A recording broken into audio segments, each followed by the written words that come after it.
తెలిసింది చాలా తక్కువ అని భావిస్తూ ఎప్పటికప్పుడు కొత్త విషయాలు తెలుసుకోవడానికి ప్రయత్నిస్తూ ఉండడమే జ్ఞాన సముపార్జనకు నిజమైన సూత్రం.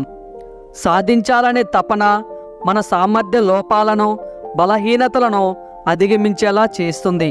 కనిపించే నిజాల కంటే వినిపించే అబద్ధాలకే విలువ ఎక్కువ. ఆశకు అంతముండదు, పైసాకి పద్ధతి ఉండదు. ఈ రెండిటి వెనకాల పరుగు పెట్టేవాడికి మనశ్శాంతి ఉండదు. గమ్యం లేకుండా ప్రయాణం చేయకు, గమ్యం చేరాక ప్రయాణాల్ని మర్చిపోకు. అన్నిటికీ అతిగా సర్దుకుపోవడం కూడా ఒక చెడు అలవాటే.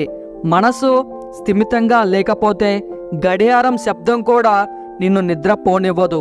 మన జీవితంలో మంచిని సాధ్యమైనంత దగ్గర ఉంచుకోవాలి, చెడుని ఉంచుకోవాలి. చెడుని చేతనైనంత దూరం పెట్టాలి.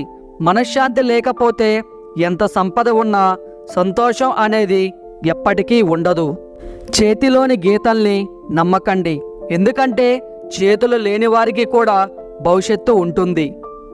ఈ వీడియో మీకు నచ్చినట్లయితే మీ సపోర్ట్గా జస్ట్ లైక్ చేయండి చాలు. అలాగే మీకు ఇందులో ఏ పాయింట్ నచ్చిందో తప్పకుండా కామెంట్ చేయండి. ఇలాంటి వీడియోస్ కోసం ఈ ఛానల్కి ఇప్పుడే సబ్స్క్రైబ్ అవ్వండి. Thank you.